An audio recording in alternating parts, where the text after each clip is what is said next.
Hermanos, hoy iniciamos, quiero compartir sobre el libro de Ezequiel. Ezequiel no es un libro fácil, por lo menos para mí, ¿verdad?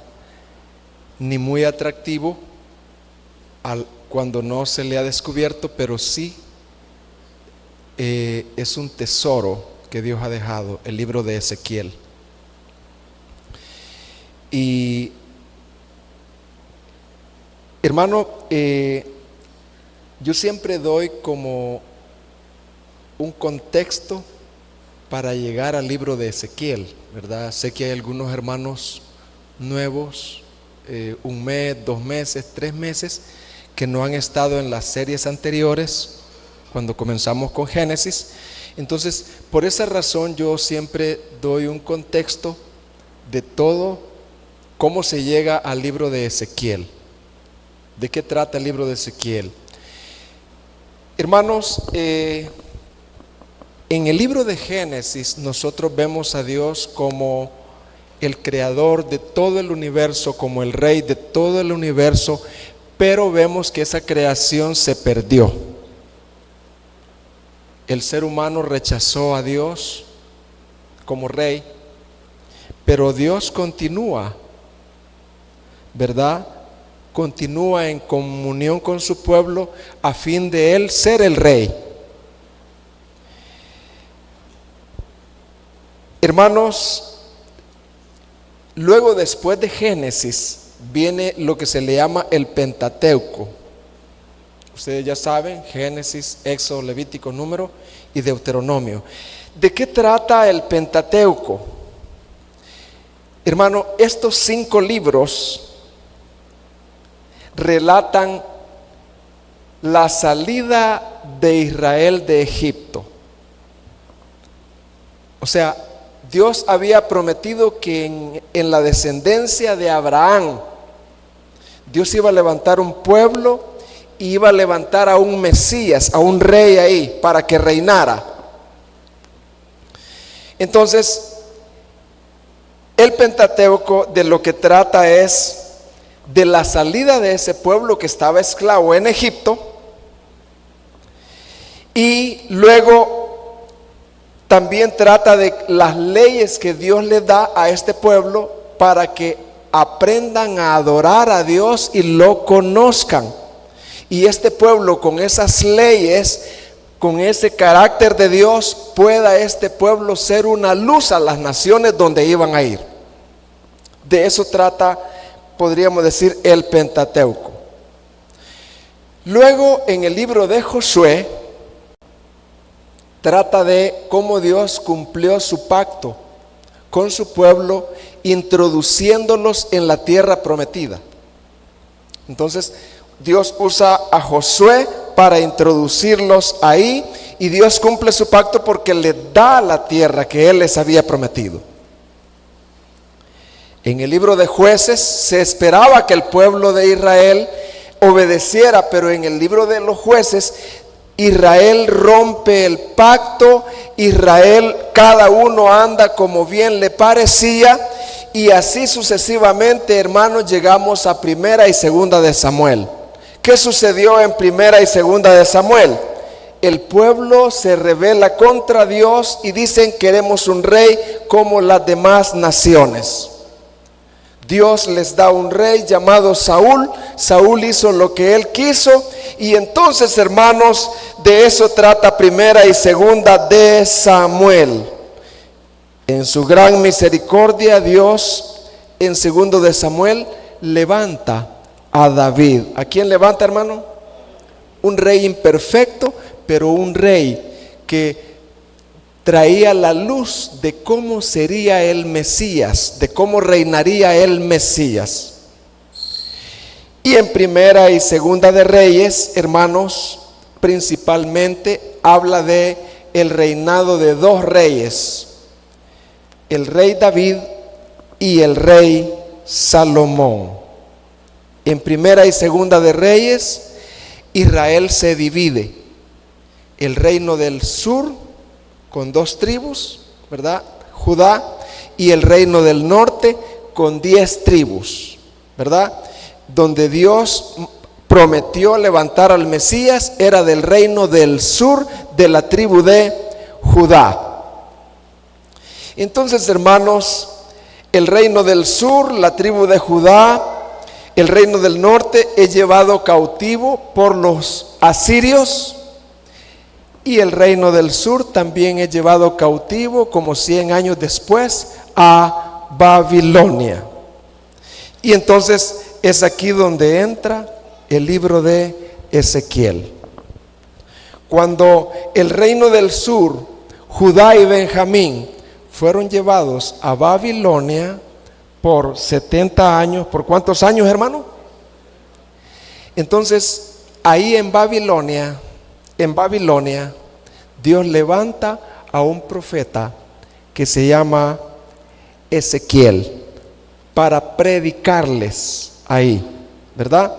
Mientras Jeremías predica a los que están en Jerusalén antes de ser llevados cautivos, Ezequiel predica a los cautivos que ya fueron llevados cautivos. Así que, ¿qué libro vamos a estudiar ahora, hermanos? El libro de Ezequiel. Y ahorita vamos a hablar un poco quién era Ezequiel, para que mi propósito, hermanos, es que cuando usted vaya al libro de Ezequiel, cuando usted lo lea, usted sepa cómo leerlo, cómo es la estructura, de qué habla, cuál es la verdad central, dónde está el evangelio ahí. Ese es mi propósito. Así que vamos a hablar un poco de Ezequiel. Ezequiel, hermanos, al igual que Jeremías, Ezequiel era un sacerdote de la descendencia de sacerdotes. Su nombre significa fortalecido por Dios. Ezequiel era miembro de la aristocracia en Jerusalén y también fue llevado cautivo a Babilonia. Saben que hubieron 3 olas de cautiverio. La primera ola fue cuando Daniel fue llevado cautivo a Babilonia junto con otros muchachos. Esa fue la primera ola. La segunda ola fue cuando Ezequiel con miles y miles de judíos fueron también llevados cautivos a Babilonia. Ellos se asentaron junto al río Quebar. Ahí se establecieron los grupos de judíos ahí cautivos. Y la tercera ola fue cuando ya la ciudad fue destruida y el templo fue destruido. Ezequiel fue llevado en la segunda ola. Él se estableció ahí por el río Quebar y ahí hizo su casa, ahí vivía con su mujer, no se sabe si tenía hijos o no, y ahí él desempeñaba su ministerio. Su casa servía para reuniones de adoración, ahí llegaban los ancianos de Israel a consultarle a él. Pero voy a más específicamente.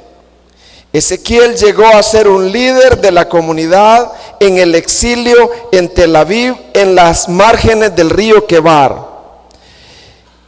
¿Cuál era el tema de su predicación? Oiga bien, ¿cuál era el tema de la predicación de Ezequiel? Mientras Jeremías profetizaba en Jerusalén que la ciudad pronto caería ante los babilonios, Ezequiel daba el mismo mensaje de Jeremías a los cautivos que ya se encontraban en Babilonia, que la ciudad iba a ser destruida y el templo iba a ser quemado y todo iba a ser destruido. Ezequiel y Jeremías estaban predicando el mismo mensaje. Al igual que los que estaban en Jerusalén, los cautivos en Babilonia seguían obstinados en su creencia que Jerusalén no iba a caer. Y ellos decían, no, nosotros somos el pueblo de Dios, nosotros somos la descendencia de Abraham, Dios ha prometido que este templo es inamovible, no va a caer. Jeremías les decía, va a caer. Y Ezequiel les decía, va a caer, los juicios de Dios vienen. Así que, hermanos, para que nosotros aprendamos a leer el libro, yo tengo una estructura ahí para que la veamos. Veamos, por favor. Lo he dividido en 3 partes. Si usted se aventura a leer el libro de Ezequiel, notará que la mayoría de los estudiosos dividen el libro en 3 partes. La primera parte va desde el capítulo 1 al 24. ¿De qué trata generalmente del 1 al 24? Del llamado de Ezequiel a profetizar, ¿qué, hermano? Los juicios contra Israel o Judá.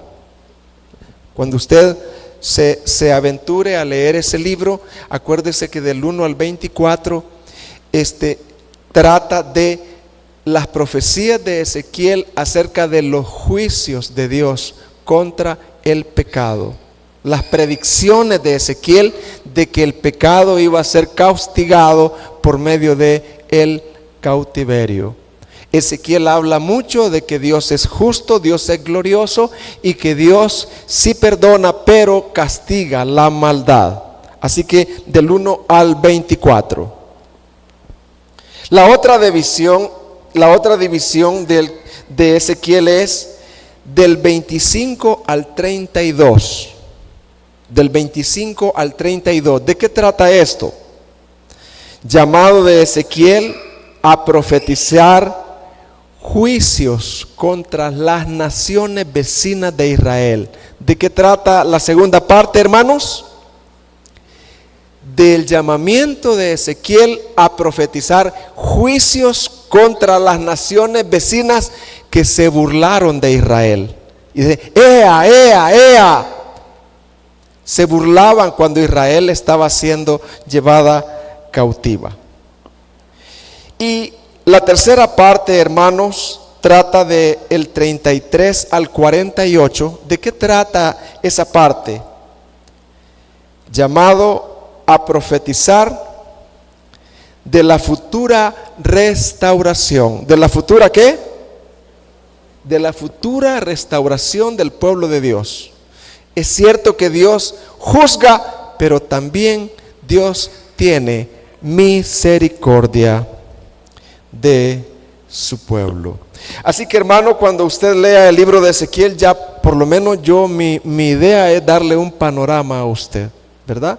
De qué trata el libro de Ezequiel, cuáles eran las condiciones del pueblo de Dios en aquellos días, a quién predicaba Ezequiel, cómo está dividido los capítulos.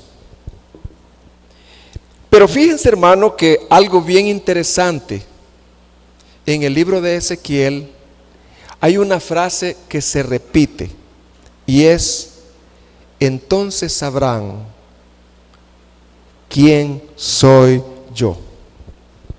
Esa frase se repite desde el capítulo 1 hasta el último capítulo. Y entonces sabrán quién soy yo. Y todos los pueblos sabrán quién soy yo. ¿Sabe por qué se repite esto? Porque Dios, a pesar de que era mencionado en el pueblo de Israel y las naciones, no lo conocían. Dios era un Dios tremendamente glorioso. ¿Tremendamente qué? Glorioso. ¿Qué significa glorioso? Que pesa. Que pesa. Eso significa, hermano, glorioso, que es santo, justo.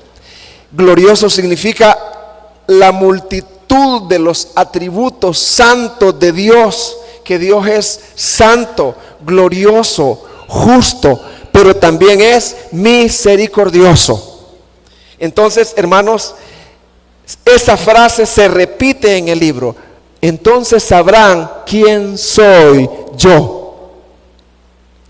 Y entonces, hermanos, yo he sacado una verdad central aquí para que la repasemos.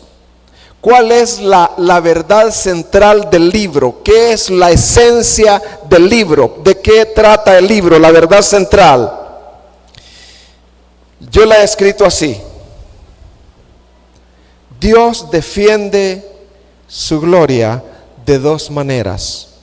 O sea, si Dios es glorioso, Dios tiene que defender su gloria. Si Dios es justo, Dios tiene que defender su justicia.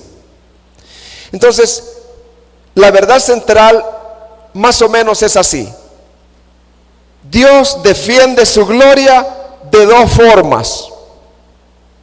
¿Cómo? ¿De qué formas defiende Dios su gloria? Al ejecutar sus juicios prometidos, retirando como consecuencia su presencia del templo para que fuera destruido. ¿De qué manera Dios defiende su gloria? Bueno, ejecutando sus juicios prometidos. ¿Y cómo lo hace? Retirando su presencia del templo. Y una vez que Dios retira su presencia del templo, ¿qué no puede pasar? La presencia de Dios moraba en el templo, y mientras la presencia de Dios estaba en el templo, ¿quién podía invadir, hermano? ¿Quién podía invadir el templo, hermano? Pues Dios defiende su gloria simplemente enviando su juicio, retirando su gloria del templo. Y una vez que Él retiró su gloria del templo, ¿qué no puede pasar? Entonces, en eso consiste la primera parte de la verdad central, ¿verdad? Dios defiende su gloria al enviar su juicio. ¿Y cuál es el juicio? Retira su presencia del templo. ¿De qué otra manera Dios defiende su gloria, hermanos? Al profetizar la restauración futura. Dios dice: yo soy justo y voy a defender mi gloria retirando mi presencia del templo para que sea destruido, pero yo también soy misericordioso. Yo voy a restaurar al pueblo de Israel. Así que ahí está, hermanos. Quiero dar como un pequeño resumen de lo que trata todo el libro y cómo comienza. El hermano Javier Domínguez, que yo le pedí permiso, en el resumen del sermón, él dice lo siguiente de este libro. Y dice él: ¿qué es lo que agrava el dolor en medio del sufrimiento? Mire, usted puede estar sufriendo, yo puedo estar sufriendo, pero ¿qué es lo que agrava más el dolor en ese sufrimiento que usted tiene? Repito, hermano, uno puede estar sufriendo, pero algo que agrava el dolor de ese sufrimiento que yo estoy teniendo es cuando dudamos de Dios. ¿Cuándo qué, hermano? Hermano, yo puedo estar pasando una situación bien difícil, pero si yo no dudo de Dios, no tengo problema. Hermano, eso, todo lo demás no es problema. Pero algo, hermano, que agrava el sufrimiento es cuando usted llega y cae en incredulidad y duda de Dios. Cuando no creemos en Dios en medio de nuestro sufrimiento, cuando caemos en incredulidad, y esa es una gran tentación que todos tenemos cuando estamos en medio del sufrimiento.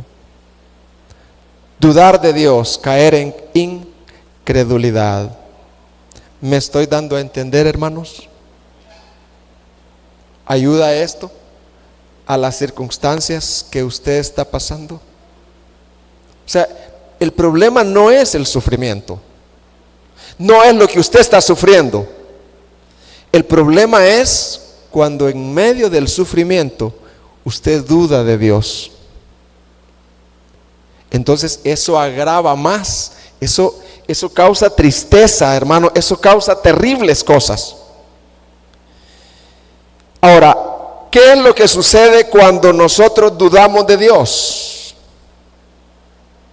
en medio del sufrimiento? No solo generamos tristeza, sino que generamos ídolos. ¿Generamos qué, hermano? Ponemos nuestra confianza en otra cosa.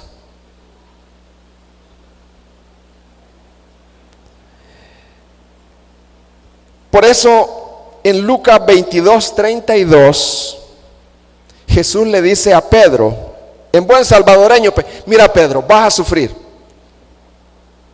Pero ese no es el problema, Pedro. El problema es que yo he rogado por ti para que no dudes. O sea, que te maten, que te hagan, no, eso no es el problema, Pedro. O aun que falles. El problema es cuando tú, Pedro, te falla la fe y dudas, comienzas a blasfemar en contra de Dios. Dios no existe. A mí me va mal todo el tiempo. Solo a mí me pasan estas cosas. ¿Dónde está Dios? Por eso el Señor le dice: Pedro, Satán te ha pedido para zarandearte, vas a sufrir, pero le dice el Señor, pero yo he rogado por ti que tu fe no falte. Esa es la tentación más grande que enfrentamos cuando sufrimos. Así que mis hermanos, una oración que podemos hacer y podemos llevarnos hoy es: Señor, si voy a pasar sufrimientos, no quisiera, pero son necesarios. Pero yo te pido una cosa, que no dude de ti. Que en mi aflicción, que en mis sufrimientos, que en mi abatimiento, que en mi dolor, mi fe esté firme. Y yo pueda decir: pero el Señor es bueno. No entiendo esto, pero el Señor es bueno. Ahora, ¿por qué digo esto? Porque vamos a aplicarlo, porque el pueblo de Israel dudó de Dios. Incluso blasfemaron en contra de Dios. Hermanos, en el año 586, la ciudad de Jerusalén y el templo de Salomón, oiga bien, un templo de millones, hermano, un templo de mucho valor, un templo donde estaba el arca de la presencia de Dios, donde nadie se podía acercar a ella, hermano.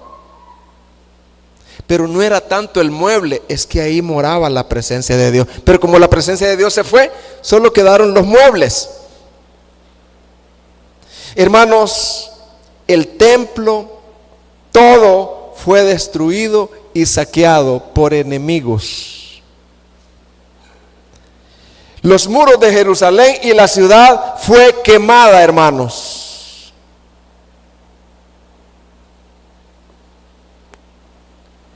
Hermanos, tanto los judíos que estaban exiliados en Babilonia 12 años antes, ahí estaba Ezequiel, como los que quedaron vivos en Jerusalén, entraron en una agonía y en una duda en contra de Dios. ¿En qué entraron, hermano? En una agonía, en una duda en contra de Dios, y a tal grado acusaron a Dios, blasfemaron en contra de Dios, porque ellos no conocían lo glorioso que era Dios, lo justo que era Dios. Y ellos, hermanos, acusaron a Dios de dos cosas. Fíjese bien. Cuando el pueblo dudó y vio que el templo cayó y vio que la ciudad fue quemada, el pueblo acusó a Dios de dos cosas. Primero, el pueblo acusó a Dios de haberlos abandonado y de haberlos olvidado. Dios se olvidó de mí. Dios me abandonó. Esto que me está pasando es porque Dios me abandonó. Dios no cumplió su pacto de estar conmigo todos los días hasta el fin del mundo. Dios me ha abandonado. Le va mejor a los impíos que a mí. Veamos lo que dice Ezequiel 9:9, por favor. Ezequiel 9:9.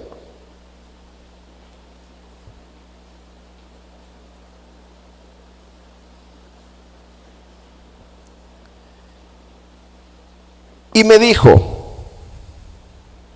Dios hablando, la maldad de la casa de Israel y de Judá es grande, sobremanera,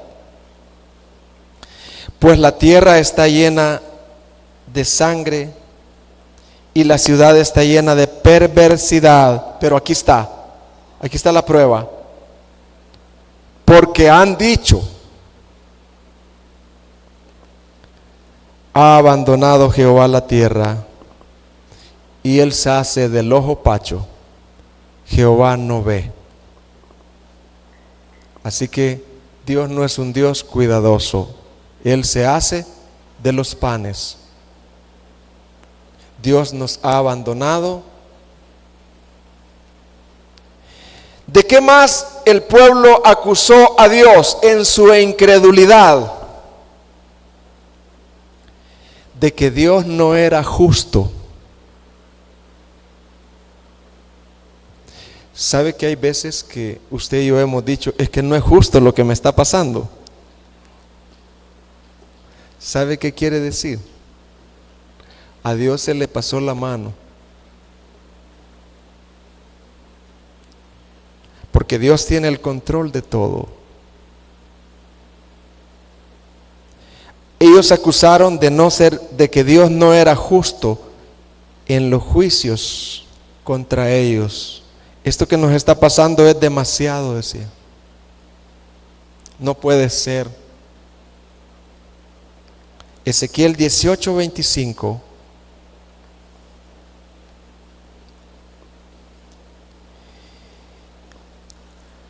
Y si dijereis, no es recto el camino del Señor. Así decían ellos. Los caminos del Señor no son rectos. Oíd ahora, casa de Israel. Y dice Dios, ¿no es recto mi camino?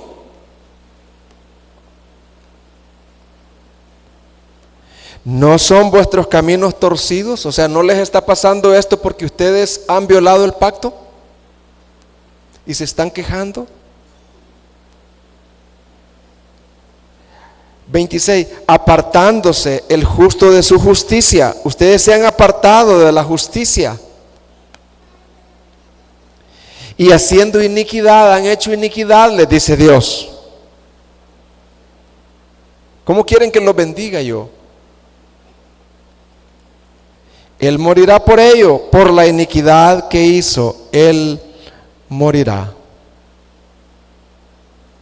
Hermanos, Dios en estos dos pasajes hace una defensa de su gloria. ¿Qué está haciendo Dios en estos dos pasajes, hermano?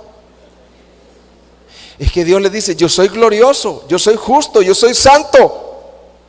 Y lo que estoy haciendo es una defensa de mi gloria.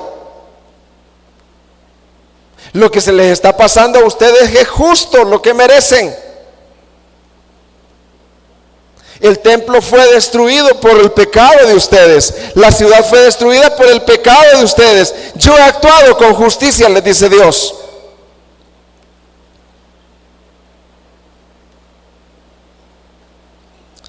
Y por eso es que en Ezequiel 33:29 se repite Y dice: y sabrán que yo soy Jehová,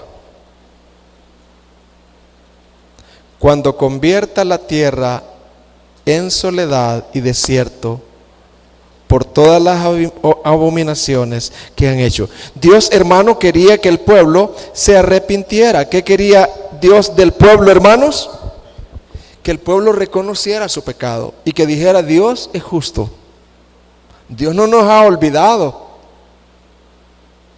Todo esto sucedió por nuestro pecado.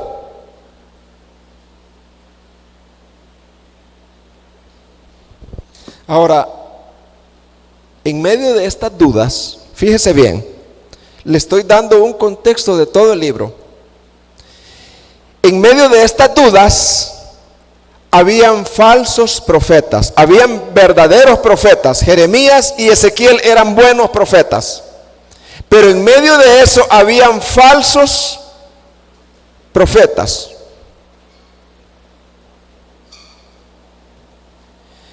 ¿Y qué hacían los falsos profetas en medio de esas dudas y de los rectos juicios de Dios? ¿Sabe qué hacían los falsos profetas? Decían lo contrario que Dios decía. Ezequiel 13:10. Sí, por cuanto engañaron a mi pueblo, diciendo paz, paz, no habiendo. Los falsos profetas decían: no, miren, esto ya va a pasar. Ustedes que están cautivos acá, ustedes van a regresar, Babilonia va a caer. Y a los que estaban allá en Jerusalén, los falsos profetas les decían: no, la ciudad no va a caer. ¿Cómo va a caer si somos el pueblo de Dios? Contra el pueblo de Dios nadie se mete. Somos hijos del rey, como dice ahora, hoy. Y a un hijo del rey nadie lo toca. Eso es falso, porque el mismo Hijo de Dios fue tocado.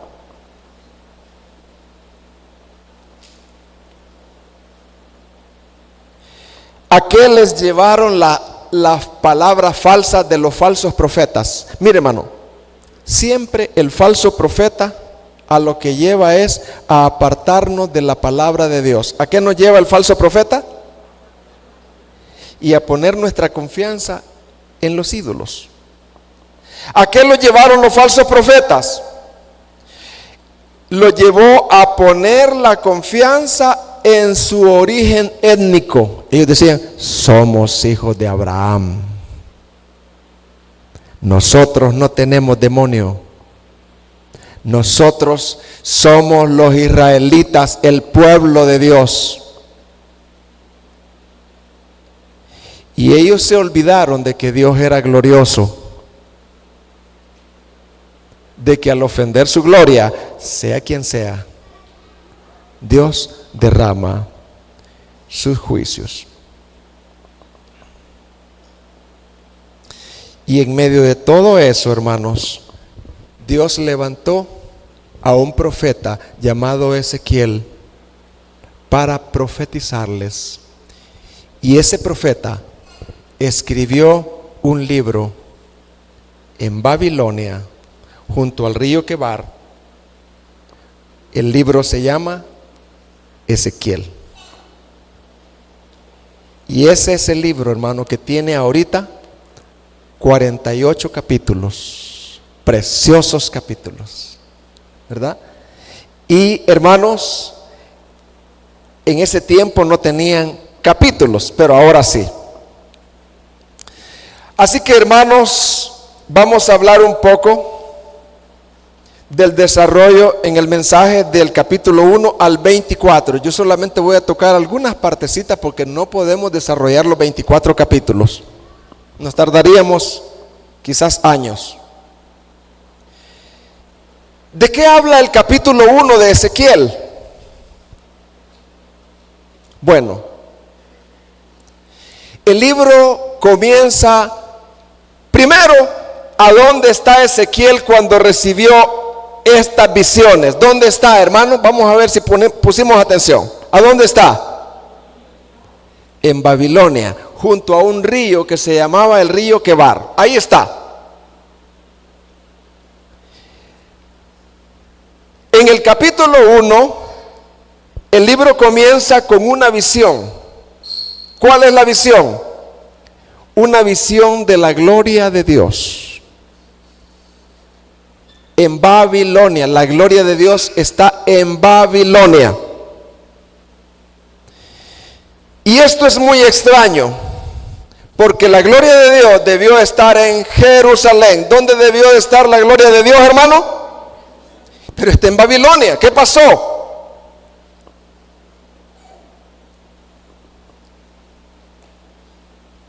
Algo pasó. Dios defendió su gloria y dijo: me voy a ir del templo y me voy a ir para Babilonia.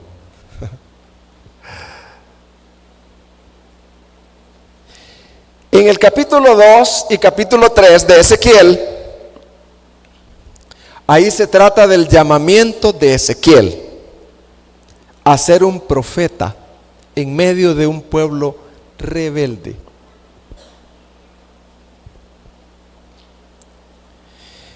Desde el capítulo 3 hasta el 24, ahí se describen todas las profecías de juicio. ¿Profecías de qué, hermano?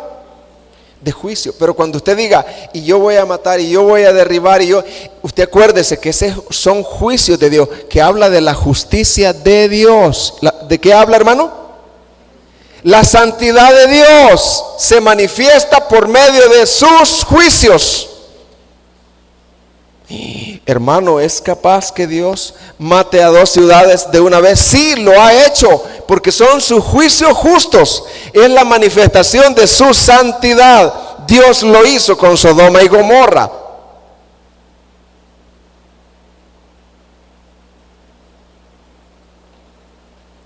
Ahora, en el capítulo 7,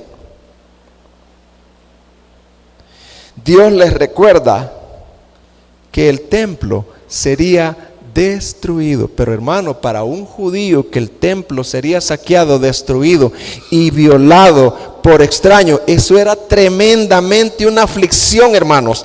Miren lo que dice Ezequiel 7:22.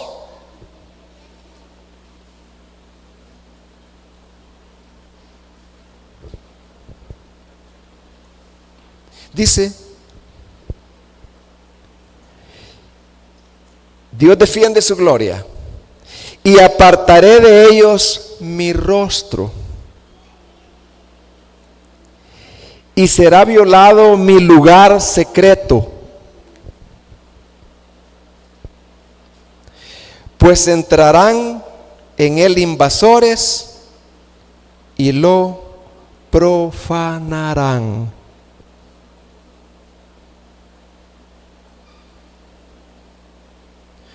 Dios ya no estaba en Jerusalén.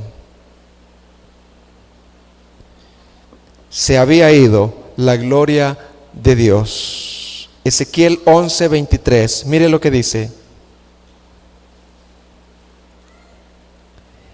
y la gloria de Jehová se elevó de en medio de la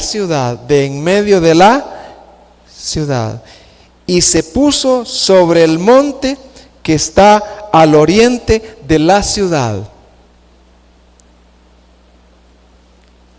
Entonces, hermanos, los oyentes originales comprendieron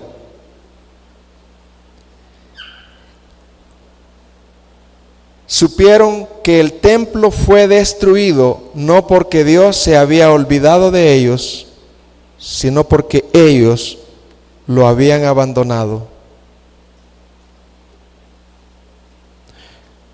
Ezequiel quiere dar a conocer a los oyentes originales que ellos no tenían derecho a blasfemar contra Dios y a decir: esto es injusto lo que me está pasando. Dios es injusto. Dios se ha olvidado de nosotros. Los oyentes originales llegaron a comprender que el problema no era Dios, sino ellos, porque ellos habían pecado en contra de Dios. Hermanos, les hago una pregunta. ¿Cuál es la frase o versículo que se repite en todo el libro?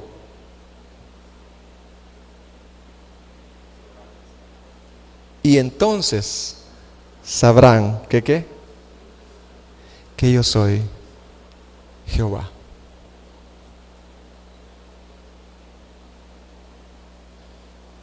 El problema de no conocer a Dios trae dudas respecto a Dios. El problema de no conocer a Dios trae que nosotros blasfememos, digamos palabras en contra de Dios cuando nos está pasando algo. Porque Dios es un Dios justo. Yo llevaré siempre las marcas del pecado de mis padres. Hay cosas que yo no las he podido superar todavía. Son arrastres de mi pecado. De nacimiento. Les estoy hablando de mí, hermano. Y hay cosas en mi vida, hermano, que podría decirles que a raíz también desde que nací hasta ahorita, me han sucedido algunas cosas que me han afectado también. No con eso quiero decir que el Señor no está conmigo, pero yo no voy a decir que Dios es injusto. Eso queda ahí en mi corazón y en mi vida para poder decir, miren, estos son el pecado que todavía moramos. Y esto nos lleva a clamar cada día delante de Dios, a estar pendiente de Dios. Pero Dios es glorioso y no solamente es justo y santo, también Él es muy misericordioso. Hermanos, uno de los poetas más grandes que han existido, que han escrito poemas, él siempre padeció intentos suicidas y Dios no lo liberó. Siempre habían personas a la par de él para estar con él, para animarlo a él. John Newton estuvo con él mucho tiempo, con William Cowper, y él padecía de eso. Ese remanente de pecado todavía ahí. Pero eso no indica que Dios no sea justo, porque la caída se efectuó y todos los efectos de la caída están ahí. Pero también tenemos a un Dios que es glorioso, no solamente justo y santo, sino que Dios es un Dios muy misericordioso. Y Él entiende nuestras batallas. Y vamos a verlo acá, hermano. ¿Se acuerdan que dijimos que el pasaje que más se repite es: y entonces sabrán que yo soy Jehová? Y sabe que aquí hay un pasaje que habla de la misericordia de Dios, aún con los cautivos. Hermano, cuando usted esté pasando situaciones difíciles, si usted es un hijo de Dios, Dios no se ha ido, nunca se va. ¿Oyeron eso, hermano? Aun cuando un hijo de Dios peque, el Espíritu está ahí, adentro, no se va. Porque vivimos en un nuevo. Usted nunca diga, Dios me abandonó, nunca lo hace. Nunca lo hace. Él permite circunstancias, pero Él nunca nos abandona, hermanos. Su gloria está ahí. Y esto se lo digo para que no vayamos a blasfemar, hermano, en contra de Dios. Y digo, no vayamos. Y entonces es que nosotros vamos a entender que quién es Él de verdad, hermanos. Él es glorioso, Él es justo y santo, pero también Él es misericordioso. Ezequiel 11:16, mire lo que dice.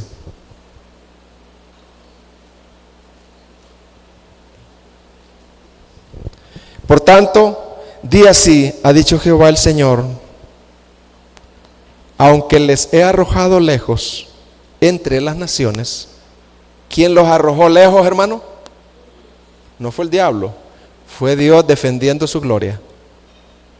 Aunque los he arrojado lejos entre las naciones y les he esparcido por la tierra, con todo eso les seré. No iba a enviar un ángel, él iba a estar ahí. Les seré por un pequeño santuario en la tierra a donde lleguen. ¿Qué iba a hacer Dios, hermano? Siempre iba a estar con ellos ahí, como un pequeño santuario con ellos. Di por tanto, así ha dicho Jehová el Señor: yo os recogeré de los pueblos y os congregaré de la tierra en las cuales estáis esparcidos, y os daré la tierra de Israel, y volverán allá y quitarán de ella todas sus ídolos, idolatrías y todas sus abominaciones. Hermanos, ¿no es glorioso el Señor? Él es glorioso en sus juicios para defender su gloria, derramando sus juicios, pero también Él es glorioso al siempre tener misericordia de sus hijos. Él es glorioso, es decir, que Él es santo, justo, pero también glorioso significa que Él es lleno de misericordia y fiel a su pacto por amor a su nombre.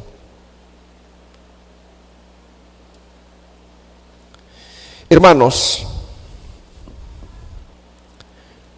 ¿cuál era el gran problema de Israel? Pensemos un momento.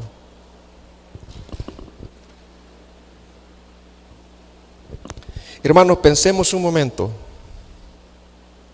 ¿Cuál era el gran problema de Israel? Fíjese bien. El gran problema de Israel no era que ellos eran pecadores, no. El gran problema de Israel es que el Dios de ellos era glorioso, justo y santo, y ellos eran pecadores. Ese era el gran problema de Israel. El principal problema de Israel no era que ellos eran pecadores. El principal problema de Israel es que el Dios de ellos era glorioso, justo y santo. Si pudiéramos entender esa parte. Y ellos eran pecadores, transgresores. Y Dios debía de castigar, porque Dios es justo. Como una manifestación de su justicia. ¿Y saben qué pasó? Dios lo hizo. Lo llevó. ¿Cuántos años fue que lo llevó? 80, ¿verdad? ¿Cuántos, hermanos? 70. Dios lo juzgó y lo hizo. Ahora, pero el que Dios haya castigado a Israel con cautiverio de 70 años, eso no satisfizo su justicia. Y Dios dijo: vaya, por lo menos ya los castigué, ya algunos los desterré, algunos los maté y estoy satisfecho. No, eso no satisfizo la justicia de Dios.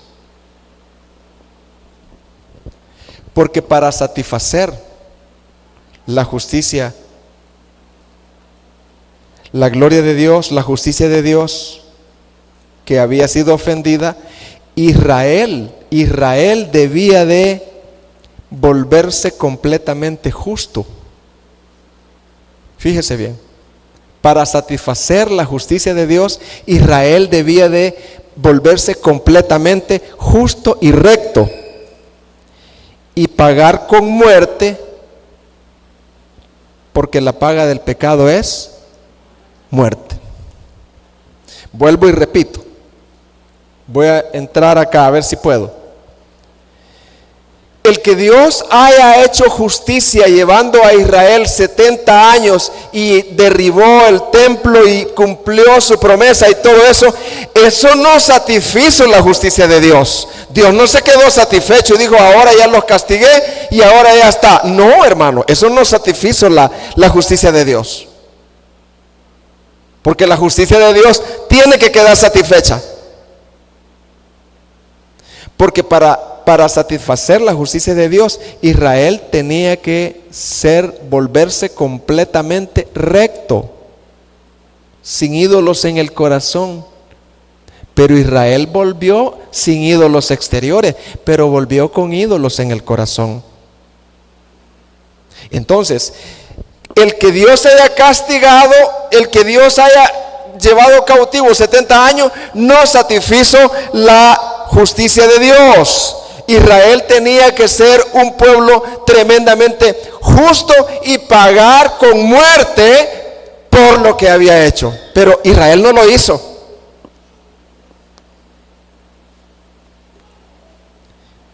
Y es acá donde entra la cruz. Es aquí donde entra el evangelio. En la cruz, oiga bien, se ve lo glorioso que es Dios. ¿Se ve qué, hermano? Por un lado, se ve la misericordia de Dios. Porque como Israel no podía ser justo, completamente inocente, y no podía pagar, entonces Dios envió a su Hijo como sustituto para que lo hiciera. Entonces, al Dios enviar a su Hijo y entregarlo, y podríamos decir, y matarlo, derramar su ira sobre él, Dios está diciendo, yo soy glorioso. Porque Israel no puede, porque no es justo. Y para satisfacer mi justicia, el que pague por ella debe de ser completamente justo.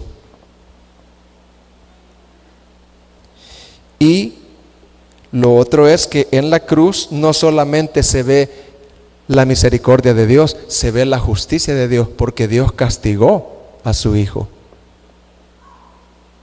Lo trató como a un criminal, para que la justicia de Dios quedara satisfecha, para que todo aquel que en Él cree no se pierda, mas tenga vida eterna. Si uno de ustedes entendiera esto, yo me iría feliz. Sé que quizás no todos podrán entender esto, pero al entender esto, uno ve a Dios glorioso, hermano.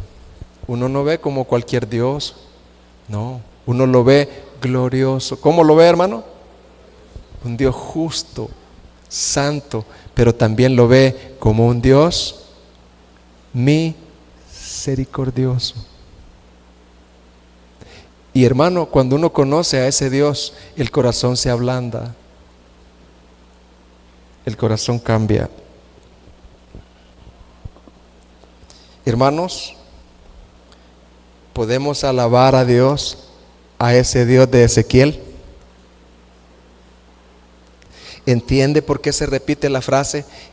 Y en sabrán que yo soy Jehová. No solo cuando envíe mi juicio sobre Israel, sino cuando los traiga. Y en la cruz del Calvario, Dios se ha dado a conocer. Dice Charles Spurgeon que la cruz es el balcón donde Dios se asomó. Y en la cruz nosotros podemos ver quién es Dios, porque Él envió a su Hijo justo como sustituto de su pueblo. Y no solo eso, sino que satisfizo la justicia al castigarlo a Él y no a nosotros. ¿Y eso para qué sucede? Para la alabanza de su gloria. Para que en este día yo diga, wow, ese Dios que me han presentado es un Dios glorioso. Wow, Yo antes buscaba a Dios por lo que me daba, por lo que me cuidaba. No, ahora no importa. Yo ahora lo busco por lo que Él es. Él es glorioso. En la cruz, la justicia y la misericordia se juntaron y han dado a conocer a un Dios glorioso. Podemos alabar a ese Dios y podemos orarle hoy. Incline su rostro. Señor, qué glorioso eres. Qué glorioso eres. Bendito seas. Te alabamos, te alabamos. Te bendecimos, Padre. Quiero conocer a ese Dios que me llenó de su justicia. Quiero meditar en ese Dios que siempre está, que no se va. Bendito seas. Amén.